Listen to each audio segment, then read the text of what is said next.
the compass and the map, to see if that sign announced the doom of our expected home. At the very last moment of the tide, just in time to cross the bar that day, the missing vessel arrived. All anxieties vanished. I transferred my quarters on board, and at 2 the next morning we steamed up the river.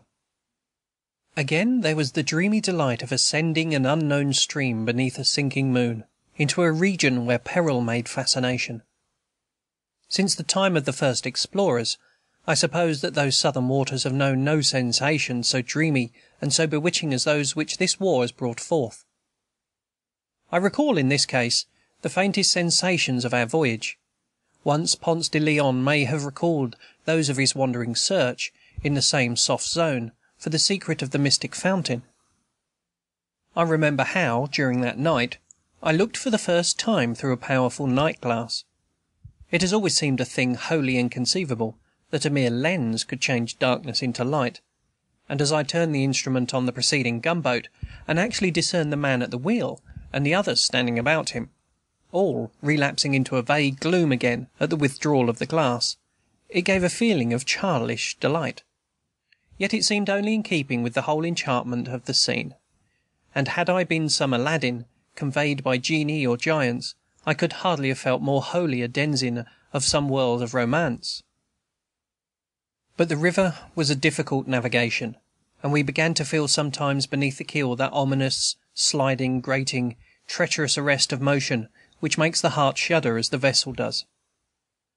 There was some solicitude about torpedoes, also a peril which became a formidable thing 1 year later, in the very channel where we found none. Soon one of our consorts grounded, and then another, every vessel taking its turn, I believe, and then in turn getting off, until the Norwich lay hopelessly stranded, for that tide at least, a few miles below Jacksonville and out of sight of the city, so that she could not even add to our dignity by her visible presence from afar. This was rather a serious matter, as the Norwich was our main naval reliance, the Uncas being a small steamer of less than 200 tons, and in such poor condition that Commander Duncan, on finding himself aground, at first quite declined to trust his consort any farther alone. But having got thus far, it was plainly my duty to risk the remainder with or without naval assistance, and this being so, the courageous officer did not long object, but allowed his dashing subordinate to steam up with us to the city. This left us 1 naval and 1 army gunboat. Unfortunately, the Burnside, being a black propeller, always passed for an armed vessel among the rebels, and we rather encouraged that pleasing illusion.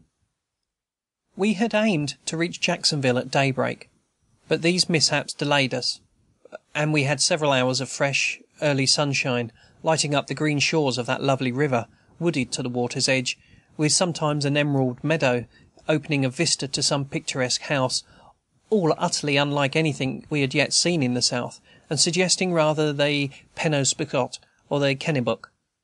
Here and there we glided by the ruins of some sawmill burned by the rebels on the General Wright's approach, but nothing else spoke of war, except perhaps the silence.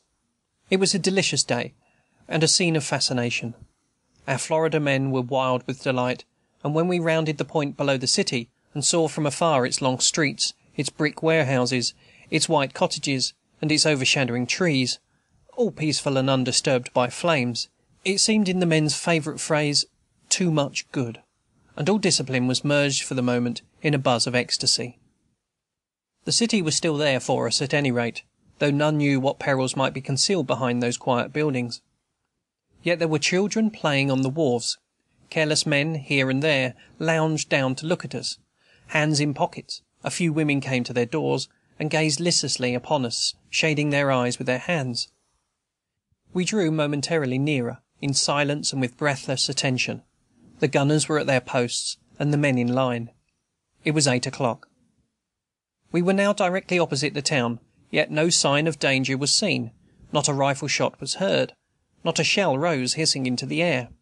The Uncas rounded to, and dropped anchor in the stream. By previous agreement, I steamed to an upper pier of the town, Colonel Montgomery to a lower one.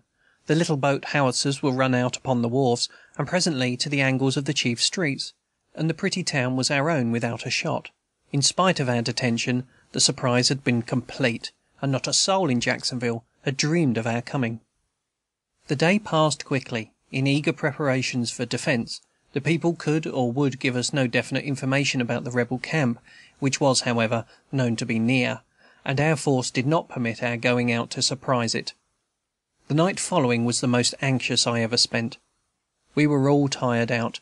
The companies were under arms, in various parts of the town, to be ready for an attack at any moment. My temporary quarters were beneath the loveliest grove of linden trees, and as I reclined, half dozing, the mocking-birds sang all night like nightingales, their notes seeming to trickle down through the sweet air from amid the blossoming boughs. Day brought relief and the sense of due possession, and we could see what we had won. Jacksonville was now a United States post again, the only post on the mainland in the Department of the South. Before the war, it had 3,000 or 4,000 inhabitants and a rapidly growing lumber trade, for which abundant facilities were evidently provided. The wharves are capacious, and the blocks of brick warehouses along the lower street were utterly unlike anything we had yet seen in that region, as were the neatness and thrift everywhere visible. It had been built up by the Northern enterprise, and much of the property was owned by loyal men. It had been a great resort for invalids, though the rebels had burned the large hotel which had once accommodated them. Mills had also been burned, but the dwelling-houses were almost all in good condition. The quarters for the men were admirable, and I took official possession of a handsome brick house of Colonel Sunderland, the established headquarters through every occupation, whose accommodating flag-staff had literally and repeatedly changed its colors. The seceded colonel, reputed author of the State Ordinance of Secession, was a New Yorker by birth, and we found his law card, issued when in practice in Eastern Washington County, New York. He certainly had good taste in planning the inside of a house, though time had impaired its condition. There was a neat office with ample bookcases and no books, a billiard table with no balls, gas fixtures without gas, and a bathing room without water. There was a separate building for servants' quarters, and a kitchen with every convenience, even to a few jars of lingering pickles.